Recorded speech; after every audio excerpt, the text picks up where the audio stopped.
Welcome to the Juice Box with Juice Springsteen, covering the week that was in professional wrestling.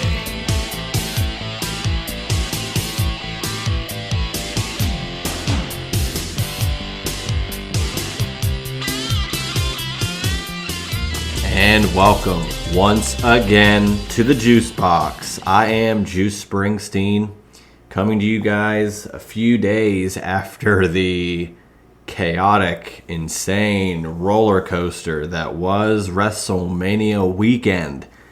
Yes, I say WrestleMania weekend because a lot more happened almost on Monday alone, or in Raw's case, didn't happen, than all of Saturday and Sunday.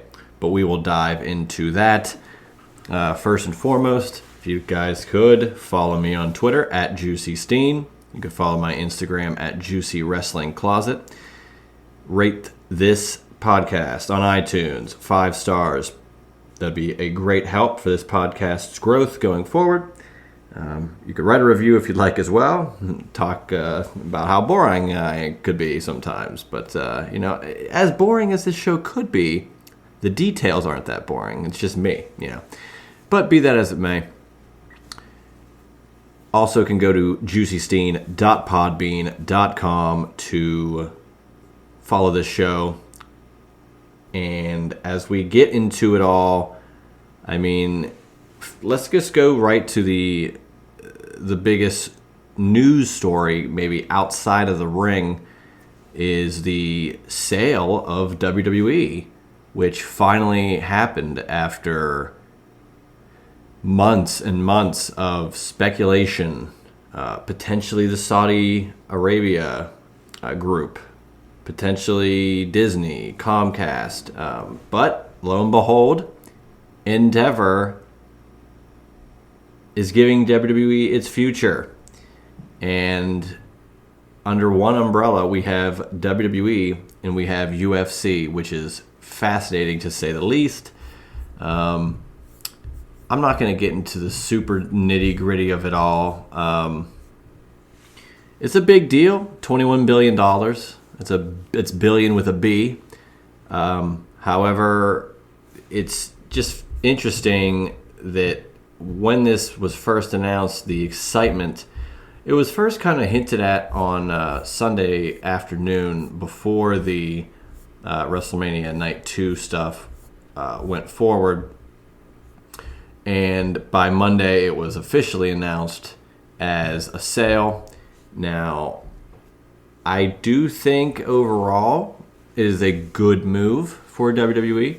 When we'll get into the sponsorships and the advertising and the marketing and branding that happened during WrestleMania. And I think as a whole, if you are an outside spectator of WWE and you are aware that it could be sold and you watched WrestleMania, if you noticed how many different types of brands that were not necessarily heavily pushed, but the amount in the distribution and the, I don't know how else to put it, but just the wide variety, the range of different brands that popped up as sponsors in matches, before matches, to promote a match. They had drinks at the commentary desk, and the amount of stuff like that they incorporated. There was stuff in the entrances that was branded. Just unreal amount of time and effort went into that part of the production, which I don't think was an accident. I think that WrestleMania is your biggest show of the year, and it's clear that they were going to sell the company at some point. But even let's say they didn't know it was going to happen this weekend, I assume that they did. I assume that they wanted to make WrestleMania as big a spectacle as possible, with again, the production and everything, and just the amount of success and pageantry that WrestleMania is always known for, yet this is just an unbelievably higher level of attention to detail in regards to that branding and marketing and what have you. Overall, it combined 161,892 fans for WrestleMania. That's 80,497 on night one and 81,395 for night two. So over 160,000 combined going to WrestleMania this year. Again, that's smart as well. I know that they were backed into a corner with the pandemic to do the 2 nights, but I think that they've now realized how much more money they can make doing it on 2 nights, occupying the whole weekend and just owning the whole weekend. In regards to, WrestleMania dominated social media throughout the weekend.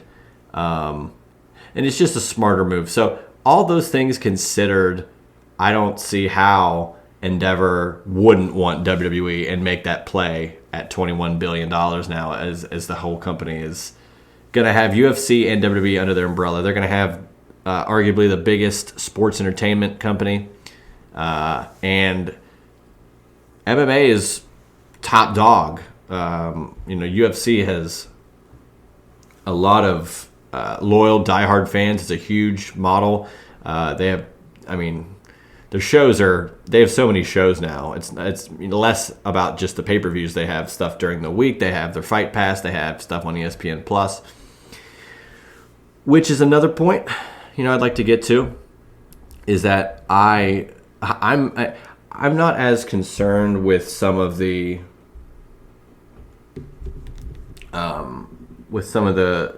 nitty-gritty of the deal. However, we will get to is Vince McMahon truly back in a creative sense or not, because that is a point of contention that if it's due to this sale or what have you, then it is a bad thing, I personally think, because we'll get there with I think one of the worst, or just not even worst, it was just the most unsatisfying Raw after WrestleMania I think that has ever been done. But outside of the stuff with the creative that we'll get to, I am more concerned with the streaming rights to WWE's programming. I've been vocal about this before. I've been an advocate for physical media, and I always will be. However, when the WWE Network came into prominence in 2014, I was thrilled. I was over the moon. You could get WCW, ECW, any WWE pay-per-view ever just in a back catalog on demand. And now you can get the Raws, the Nitros, any ECW TV, the plethora of stuff, the VHS tapes from Coliseum, all these different types of shows, original content, and it was all for $9.99, right? And then, that was great. It went to Peacock in 2021, which didn't really make a big difference to me personally because I had already had a Peacock subscription through my cable service. So if anything, I didn't have to pay that $10 a month. It kind of just was there. I mean, there were some ads, but having the content ad or ad free doesn't really make a huge difference if I don't have to pay anything for it. And even so, we know the problems with the network and Peacock separately and together, not having certain licenses for music, and a lot of issues still with those types of things. But I'm more concerned with the other part of that model, which was, in addition to the on-demand, you get every new premium live event at that $9.99 or at the cost of just having the app or whatever it is. It's just included, right? You don't have to pay anything extra. Unfortunately, for WWE fans, the UFC model is you have to have ESPN Plus, which is already a subscription service, and then you have to shell out an additional, I believe, $69.99, if not more, or maybe I'm off, and $64.99, somewhere in that range, for the pay-per-views. And my problem is, if fans of this product have not been spending over $100 over the course of a year maybe on the product, do you think that they're going to spend $20, even more than that, on just 2 of the potentially 6 to 8 shows that happen throughout the year? I think it's a very hard sell. I really hope that the model doesn't change. I know Peacock has the deal with the streaming rights until 2026, so I think we're good for a little bit, but I hope they have some sort of idea coming that it is not going to turn fans away. I mean, we've been so blessed and spoiled, to be quite honest with everybody here, with the network and with Peacock's access to WWE programming, that having to pay $70 for a pay-per-view, especially if they end like the Raw after Mania. If it's a show like that, I would never pay a dime for it, So it's tough. I pay for every AEW pay-per-view almost now. If I'm free to watch it somewhere, like if I have the time and I'm going to be able to watch it, I will pay for the pay-per-view, unless I'm going to a friend's house, and then I'll probably be, splitting the cost. But I'm willing to do that there. WWE, I have Peacock. I can watch it whenever on my by myself. I don't have to pay anything extra. It's not even a decision. It's just appointment programming for me. So that'd be frustrating if that had to change. Of course, I'd probably spend the money if it were WrestleMania or Rumble. Probably the big 4 or 5 I would probably pay for. I don't know about that price point if it was at that $64 plus level. But those I'd be willing to pay for, but I don't know. It's going to be tough, I think, down the line for a lot of fans to digest that. So that's the biggest story, I think, outside the ring for sure, is that we don't know what is going on creatively, but we do know that WWE is now under the same umbrella as the UFC. So who knows what we could see going forward. Yeah, that was a hell of a way to kind of back end the WrestleMania weekend of this massive news. But the timing was right for WWE, so of course they were going to go through with it. This is going to be more or less a WrestleMania recap, plus my thoughts on the Raw after Mania, and then we'll try to close out with what happened at AEW on Wednesday, with a lot of crazy things, a great show, great Dynamite, big announcements as well, so we'll try to maybe conclude the night of Dynamite at the end of this show. Before we get into the Mania and Raw after Mania, everything included there, I first would like to thank Josh Cross and Donnie for being on this show a couple of weeks ago, doing our Triple Threat Theater. It was a widely successful venture. A lot of listeners came out to listen to that one, and I could not be more thrilled with the success of it. And plus, I had a fantastic time just hanging out, chatting with those guys, really getting into their minds as a wrestling fan and picking their brains and hearing them go back and forth. They will definitely be on in some capacity going forward. Whenever they're free, we'll make it happen. And another big thanks to Josh Eisenberg, who came on here last week, time crunch, an hour before he had to leave for LA for WrestleMania, to do his WrestleMania predictions with me. I thought it was a fantastic show again. I had a great time discussing the in and outs of the show and its potential with him. And unfortunately, he couldn't be here this week. He had some prior commitments to attend to, and the schedule's always busy throughout for me as well. So to get the time to do it with a guest is tougher to pull off. So I can at least do it on my own if I have to, which is what we're doing this week. We're going back to the solo format until we can see what's going on and dictate from there. But yeah, Josh Eisenberg, great to have him on last week. It was a fun show, and I cannot wait to get him back on as well. So let's get into it. I'm just going to honestly go through the entire weekend, match by match-ish. I'm going to kind of just go through them as one whole night before we get to the next one. But I'm also going to tie in what happened with the Raw after Mania, if it applies to some of these guys. But to be fair, some of it didn't apply because not much happened on that Raw to further anything. So if it's a point that I think needs to be made with it, which really only dictates to the main event of WrestleMania, and some of the women's stuff and Bad Bunny, there's very few things that actually move forward on the Raw after Mania. So we'll get to those once we get to those matches on Mania. First of all, the set looked incredible. I thought the set was fantastic. It rivaled, I think, WrestleMania 33, which could be the greatest WrestleMania set of all time with the roller coaster in Orlando. I was there. Josh Cross and Eisenberg were also there. It was an incredible set. But the 39 set I thought was unreal. The Hollywood, the movie posters, the stairs. It looked like almost like the Oscar set. The entrance, like camera that was facing guys as they came out to the ring. It was like facing the crowd. And you could see the front of the guy or the back of the guy as they walked down. It was just a wild angle, and I really, really thought it was cool. Really amplified the magnitude of WrestleMania. So that was awesome. And, of course, we had the first match of the weekend, and we knew what it was going to be. It was going to be Austin Theory and John Cena.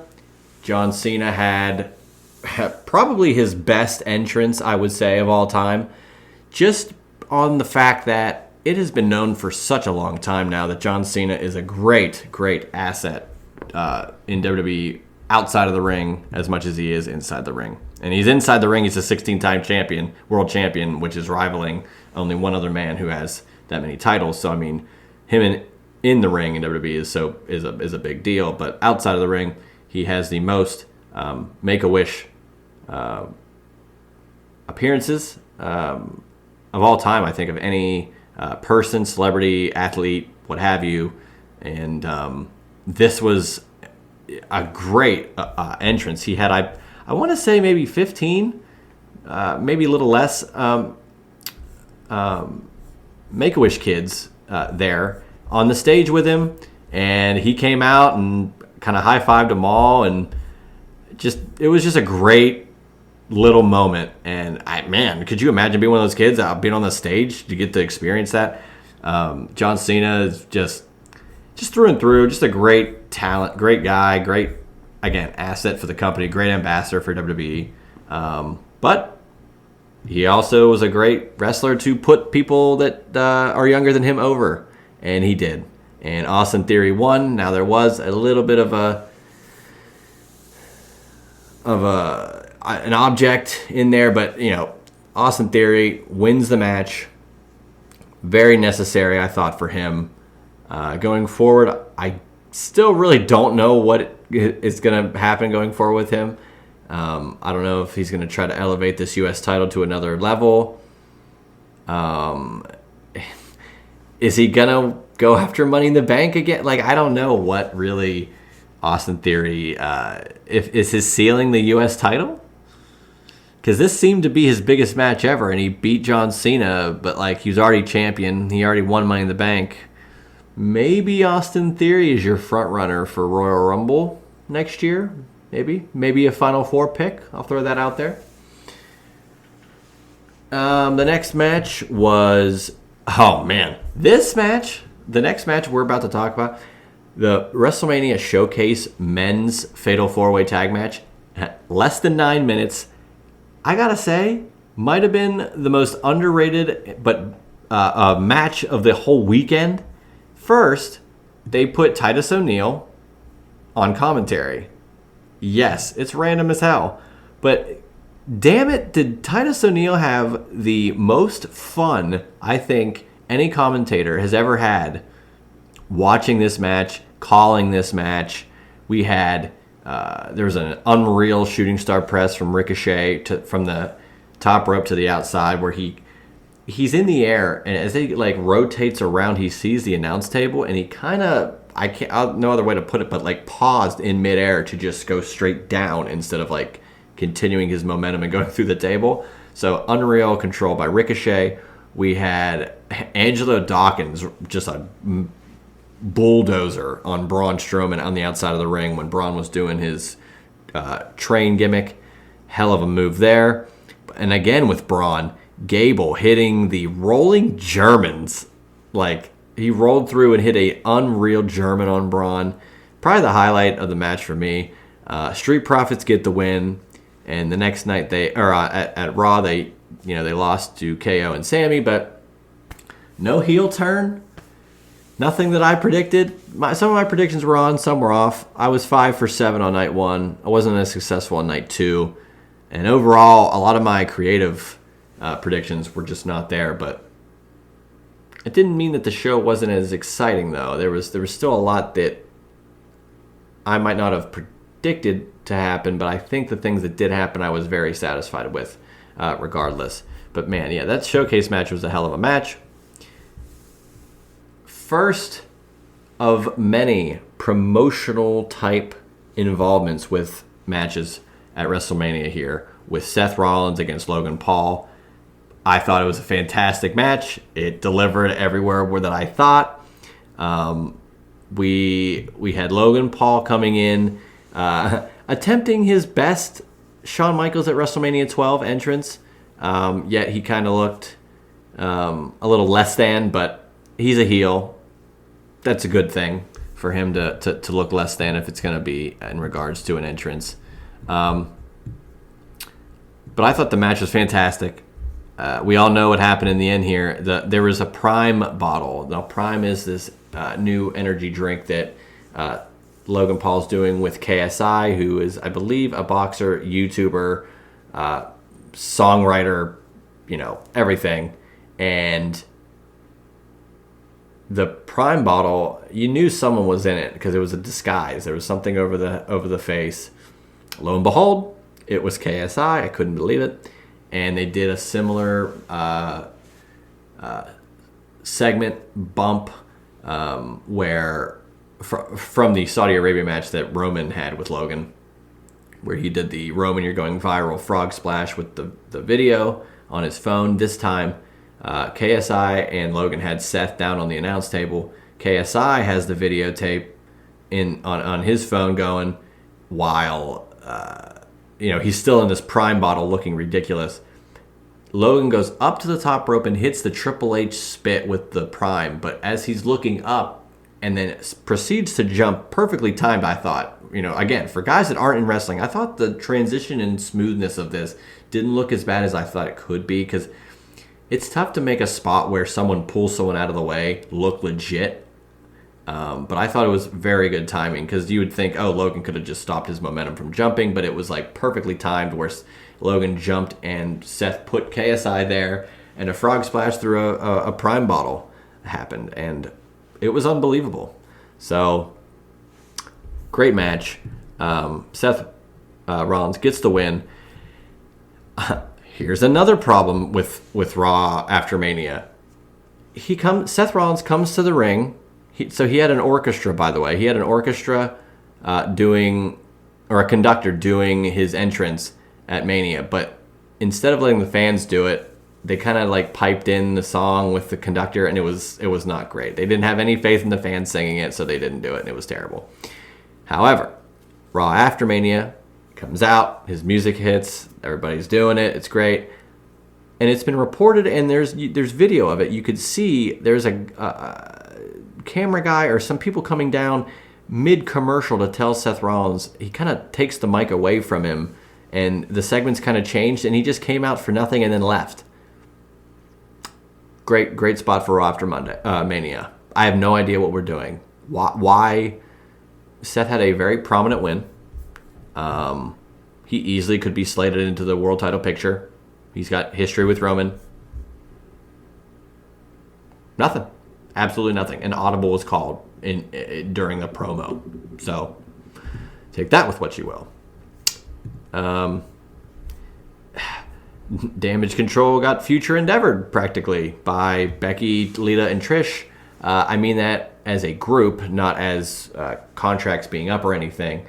It was a fun little 6-woman tag. Trish, Lita, and Becky got the win. But I really do think that this is the end for this group of Bayley, Dakota Kai, and Io Sky, which is unfortunate. But, I mean, if they don't think that there's anything for them, I guess they have to disband. There's rumors that Bayley might be coming close to ending her contract status with WWE, which Bayley and Mercedes Moné somewhere else really could give a kick in the pants to another company to boost their women's roster, but I don't know what company that could be. Ray Dominic, father versus son. The only other time it happened was at WrestleMania 17 with Vince and Shane. And we'll get to Shane McMahon on night 2. But this match had it all. Ray gets the win over Dominic in just under 15 minutes. The highlights, though, oh my God, the entrances. Ray comes out in a lowrider with Snoop Dogg, right? And first it was nothing but a G-Thang. Then it transitioned into Lie, Cheat, Steal, the Eddie Guerrero entrance song. And then that transitioned into Booyaka. So a triple song entrance for Rey Mysterio. But hey, he just went into the Hall of Fame, which we'll quickly mention that. Hall of Fame was a fun little event. Stacy Keibler looked great. The Kaufman induction was great. Great Muta and Tim White, again, both of those were deserved. And Rey Mysterio had a great induction by Conan. And midway through the whole thing, Priest and Rhea Ripley and Dom up and left. And it was perfect storytelling. Never was acknowledged, but didn't need to be.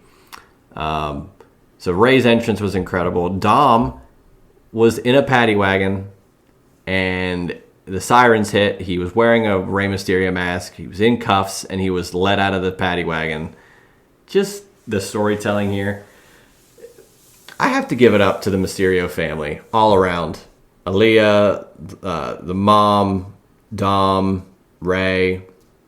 They are so committed to this storyline that there has been zero in any interviews with Ray or Dom that any sort of kayfabe is not there. It is all perfectly done by the family. They're all so good at it. They all know how important it is to keep it at a level of respect for the family name, and they do it at such a high level where it's very believable, yet you know that they're probably having a fun time doing all this stuff, like the Thanksgiving and the Christmas stuff, and it's just a wonderful, wonderful storyline. And I don't think it's gonna be over anytime soon. So Bad Bunny was on commentary for this match. But the following night, he was front row, and him and Ray had a little bit of a, nice little moment, and then Bad Bunny got ripped over the guardrail after slugging Priest, and it ended with Bad Bunny getting chokeslammed through the announce table, which I've got to think, Backlash in Puerto Rico, May 6th, and I've got to believe it would be Damian Priest and Dom versus Ray and Bad Bunny, which, I mean, we're gonna talk a little bit later about the London show with AEW and how London's getting 2 massive shows in 2 months, and Puerto Rico's gonna get a pretty fun show, I'm assuming, and the atmosphere will be unhinged. Cannot wait for that. But yeah, the Bad Bunny part of it, I'm looking forward to all that. I thought that was a good segment on Raw. And I thought Dom and Rhea and Finn were all going to win their matches, and the Judgment Day were going to be the new, faction leading on the storylines, and that didn't happen at all.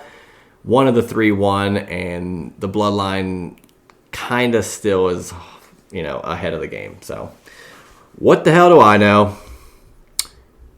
And then we got, quite possibly, now I would argue here, I'm saying that the Rhea Ripley Charlotte Flair match was a top 5 women's match ever in WWE. I thought that they hit so many great little points in storytelling. The moves were crisp. Charlotte took a crazy German suplex on her face. And Rhea Ripley won in the end. Just a captivating match. It went, I believe, almost 24 minutes. Best match of the night, I would say, by far. And Rhea Ripley is your new SmackDown Women's Champion. Could not be more happy for her, especially since she lost the NXT title match way back against Charlotte at the pandemic Mania. So it was nice to see her get that win back, but in a big way, at a major stage, in front of a ton of people, and in a hell of a match. So props to Rhea Ripley. And I'll go to night 2 for a second. Bianca Belair beat Asuka for the Raw Women's title. She retained. It was an okay match, but now and Bianca, though, we'll pause here for a second as well. Bianca had the Divas of Compton, a bunch of teens or just like under 10-year-old girls that were part of this Divas of Compton, who did an incredible dance routine to get Bianca out there for her match, for her entrance. Unbelievable. I'm on this show and I've called Bianca Belair Jane Cena before, but it's not because she overcomes the odds and wins matches that we all think she should lose. It's the ambassadorship, like I said, with John Cena with Make-A-Wish. Bianca Belair was on the Today Show on Monday, you know. She's a part of all these things for outside the ring and for these girls, and Bianca Belair is a perfect again asset for WWE. She's the model for a superstar, and I for one am glad that they have tapped into her talents and she's become what she's become, because they could not have asked for a better woman to represent the brand, I think, right now. And going forward, too. But Bianca retained.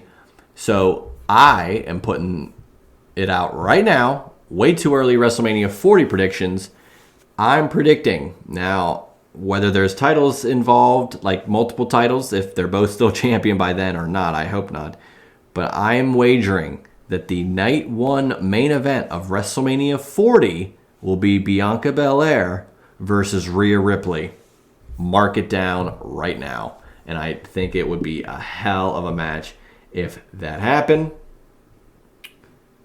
So I thought that, at least, because they had a little bit of a segment on Raw, I thought that was very solid. And I'm hoping, again, that is what the move is for WrestleMania next year. So after that, I mean, we'll get into this. We'll do both. We'll do both of these right now. So The Miz, you know, he did a great job, I thought, hosting WrestleMania. He was very amped up. It was almost like he was hosting Miz TV, but it was more of a everybody's happy to actually see me, because it's WrestleMania, so everybody, you know, is at least excited to see him.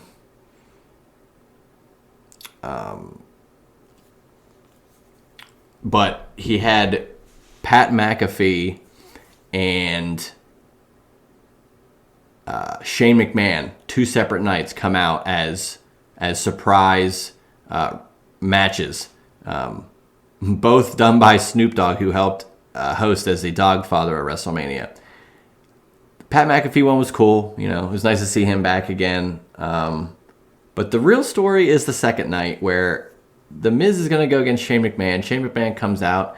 He kind of looked blown up as soon as he got there, to be quite honest. He's 53, but it was great to see him. He sounded emotional, probably because he knew that WWE was selling, and, you know, you don't know what you don't know. Shane doesn't know what his stance is with the company. But the audible of a lifetime. We all know what happened. Shane McMahon hit a leapfrog and blew out his knee, but it was his quad that they revealed later. Fitting for a McMahon tearing their quad. And he's down in the ring. They cut tight to Miz, and Snoop is like, "Oh, you look what you did, you know?" But Jessica Carr, the referee, one of the cameramen on the outside, kind of guiding Snoop, but Snoop taking the guidance and making it look authentic, and turned it into him fighting The Miz, him punching The Miz, him hitting a graceful people's elbow with the most dainty hitting of the ropes, but he didn't want to ruin his coat, so he hit the ropes, hit the people's elbow. Hey, The Rock wasn't there to do it, so Snoop Dogg had to.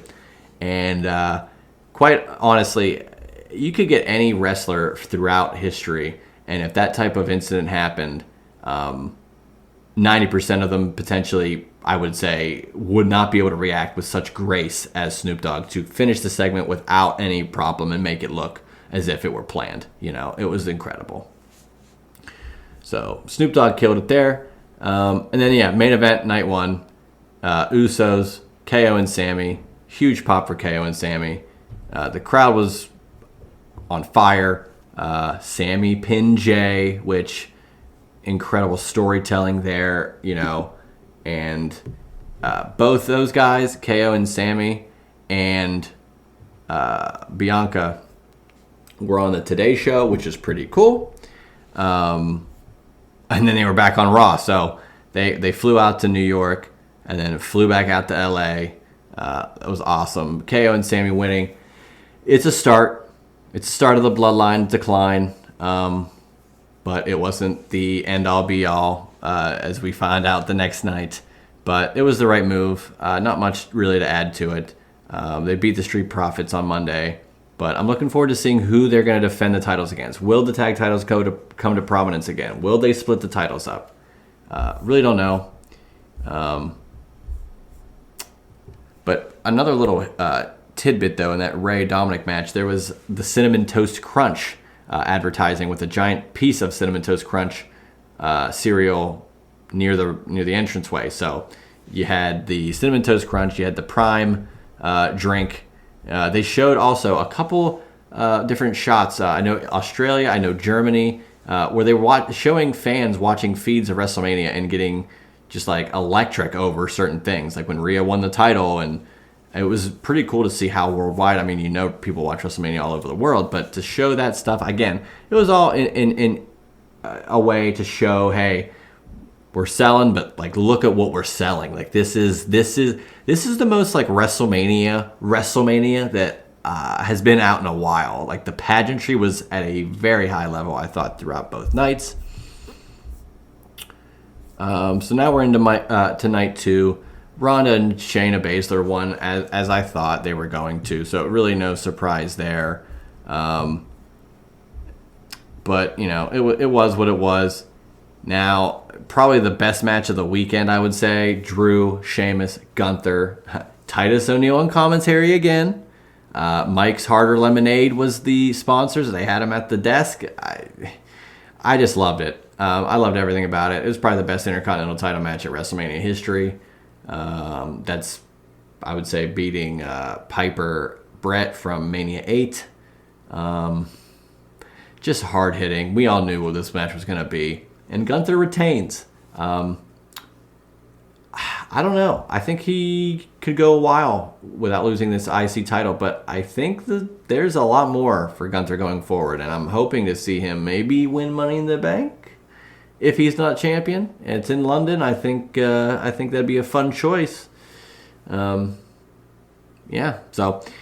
we got Brock and Omos. Now, we'll get to the Brock Monday stuff in a little bit here as we near the end of this Mania recap before we get into the AEW, before we end it all.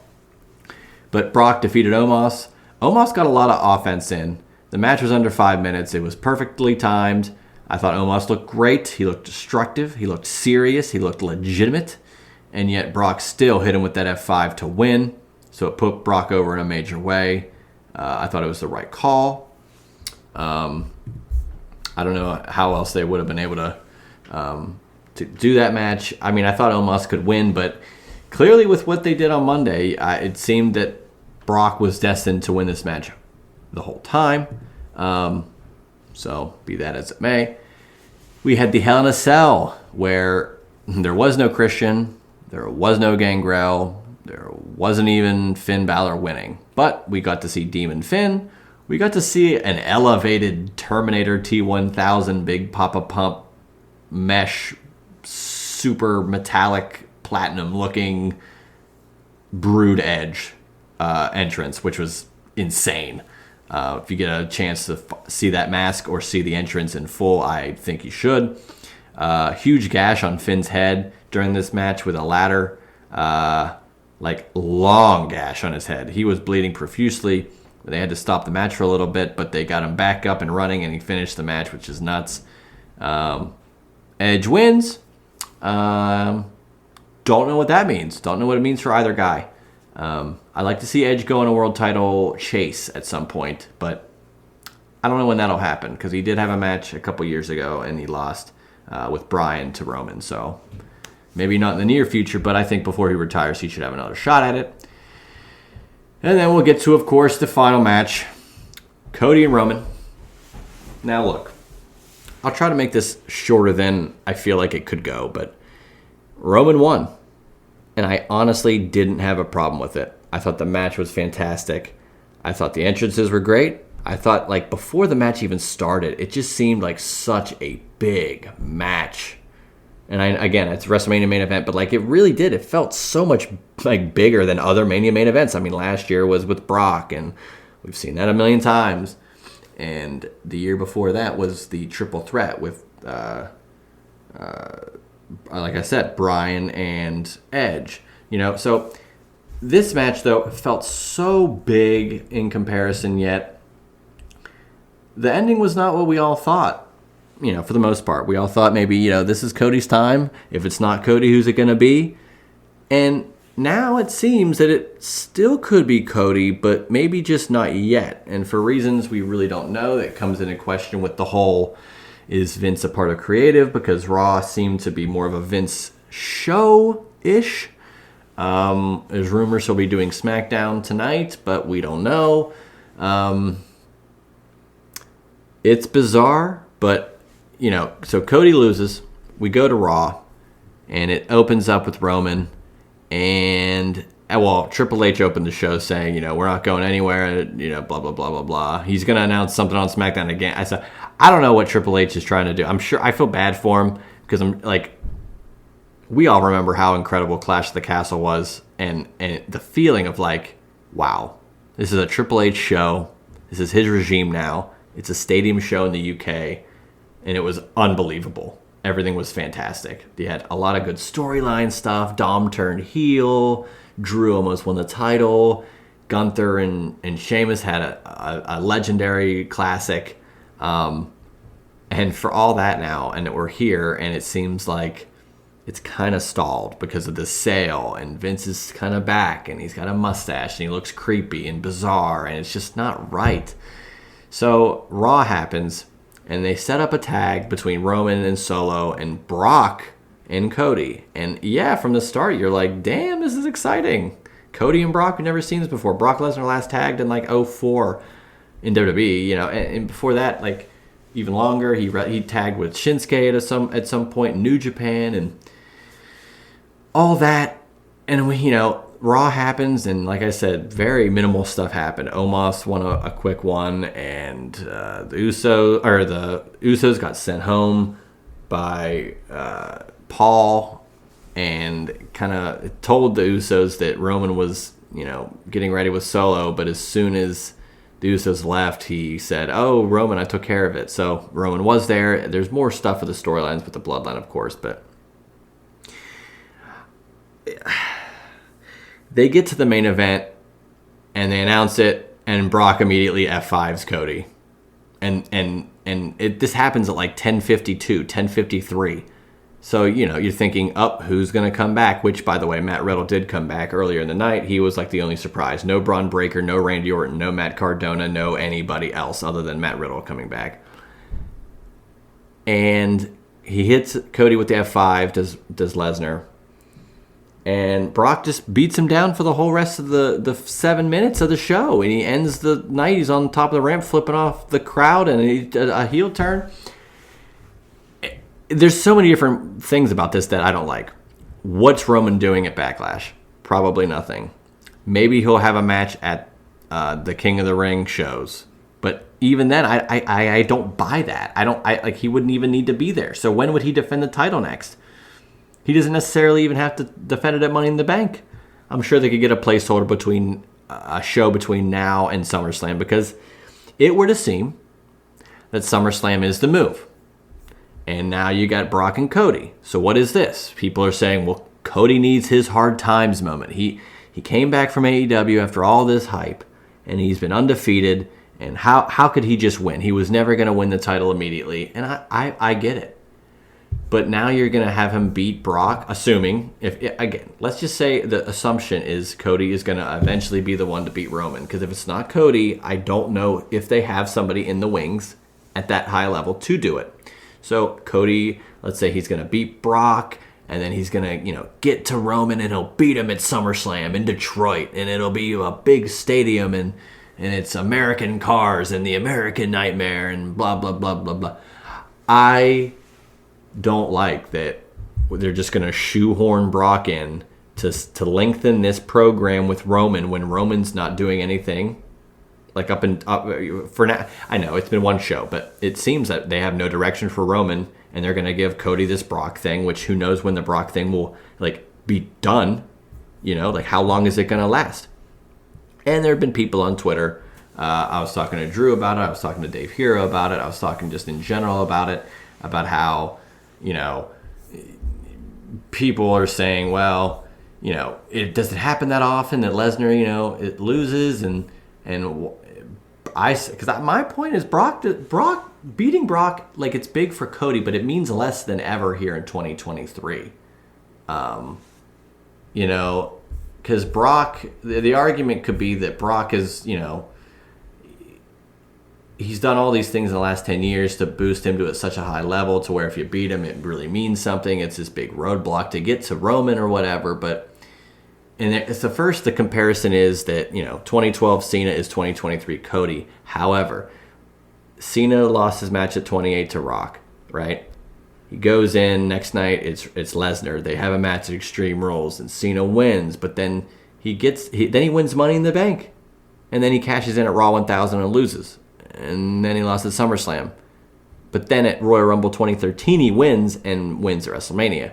So if it's kind of like Cena in 2012 and Cody 2023, so you're gonna tell me Cody, what is he gonna win Money in the Bank and then lose at SummerSlam, or he's gonna beat Lesnar and all of a sudden he's just gonna be thrust into the world title match because of that? This isn't a number one contenders feud. It's just a potential feud for Cody and Brock. And I don't know, if he doesn't win a SummerSlam, are you gonna have Cody win the Rumble again? There's only so many things you can do, and now you're backing yourselves into a corner of you've done all these things so many times. And now here's my other point. Lesnar is not at the level he was before. He's 3-6 in his last 9 singles matches on pay-per-view dating back to February 2020. He is not the same type of character as he once was whenever it was trying to beat Brock and you're going to do something. Brock is 0-1 against Drew. He's a 1-0 against Omos, 1-0 against Ricochet, 1-2 against Lashley, and 0-3 against Roman. So Brock is only losing now. You have to win to be able to lose and put someone over. You can't be on a losing streak, and then because of that losing streak, you're putting someone over unless you're Kurt Hawkins. So I don't like that. I don't like that it's just an assumption of, I don't know. I just think that it's a pointless deviation from Cody, challenging, and now Roman is not gonna have anything.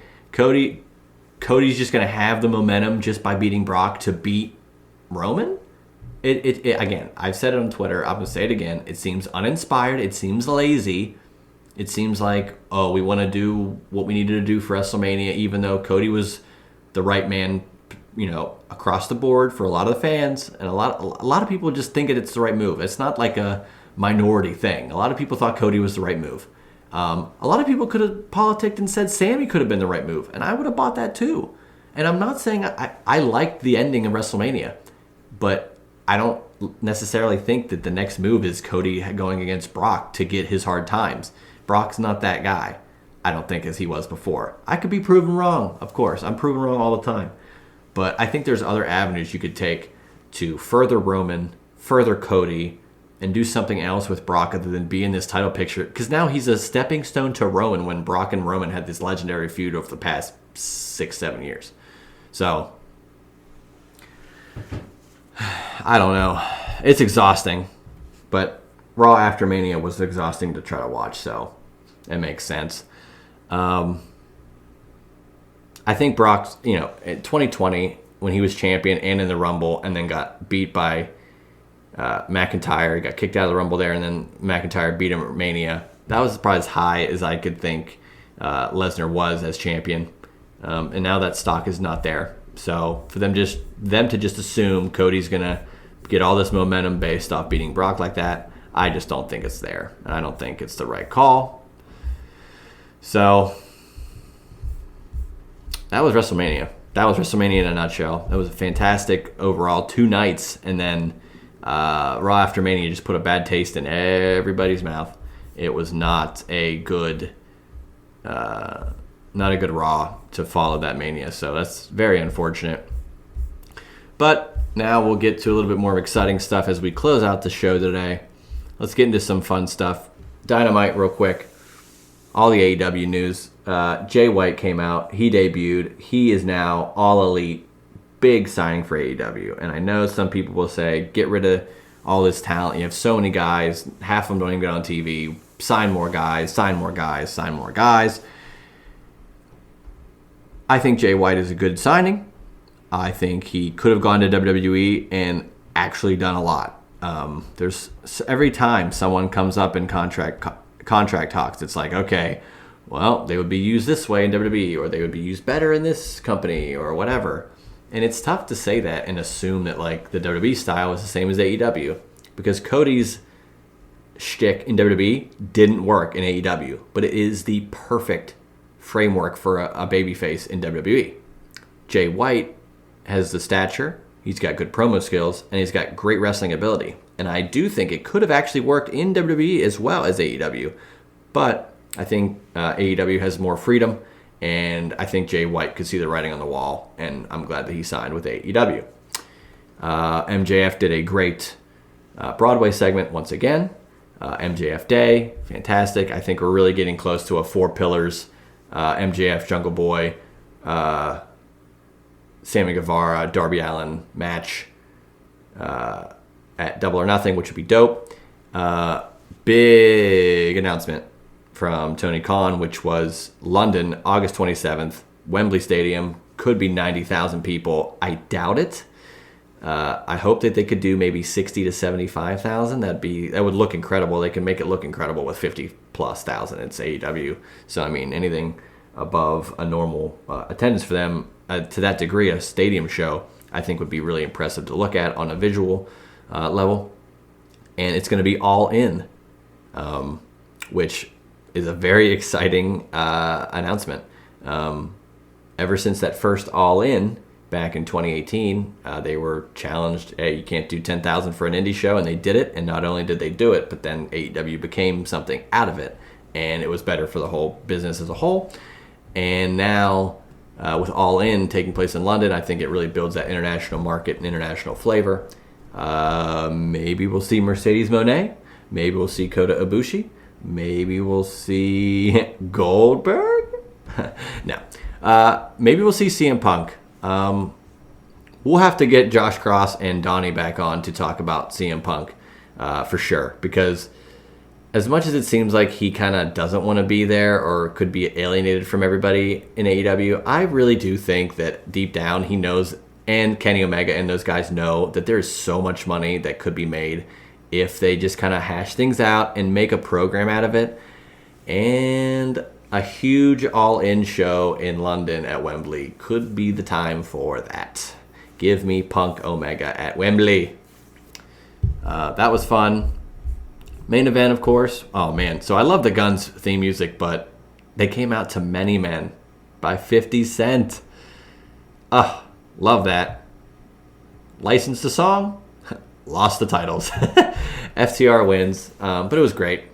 Great for FTR, and I'm looking forward to them elevating more talent, because the Guns are now way better than they ever were. The Acclaimed are at a new level. I think both those teams are way better off than they ever were by being throughout this last couple months with this program, with each other, and with Swerve in Our Glory, although that was kind of done, and with FTR.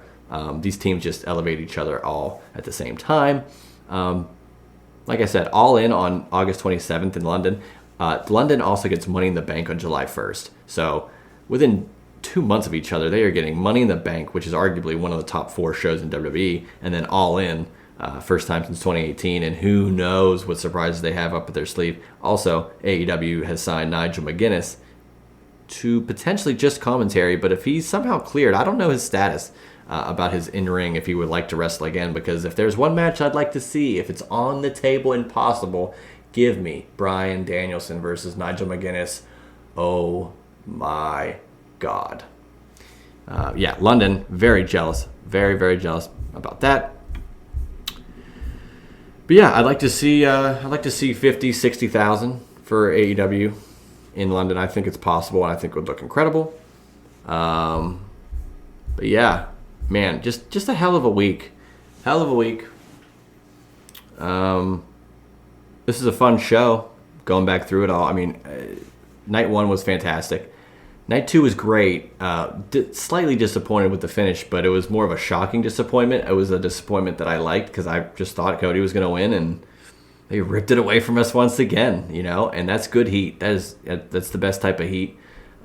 Keeps you wanting more, and I want to see more, and that's why I was so disgusted with the next night being nothing, and Roman doing nothing, and not having anything going forward, seemingly. While Cody gets Brock, and he has to beat Brock, and then I'm sure he'll have to beat somebody else, and then he'll get to Roman in what, 4 months? Like, really? Again? Like, I don't know. But we'll do this week by week. We'll see what's happening. But like I said, this is a great show. Had a lot of fun talking about wrestling again. This time solo. Last 2 shows have been with guests, and potentially maybe next week we'll have Josh Eisenberg to. His voice will be cleared by then. Cobwebs will be dusted out, and he can talk about his WrestleMania experience. He'll give some insight maybe on what he thought about the show and how Creative is doing things going forward. Hopefully by the time we do discuss stuff with him again, if it is next week, we'll have a little bit more clarity on some of the storylines that formed at Raw, because I say that with quotes because barely anything moved forward from Raw. So we'll see. We'll see if he gets on the show next week. So this is a great show. Fun show. As always, again, Juicy Steen on Twitter. Follow the show, juicysteen.podbean.com. Rate this 5 stars on iTunes if you can. Review would be fantastic as well. And you can always go to Instagram at Juicy Wrestling Closet. It's been the Juice Box. I'm Juice Springsteen, and I will see you guys next week. That was the Juice Box with Juice Springsteen. Make sure to subscribe to the Juice Box wherever you listen to podcasts.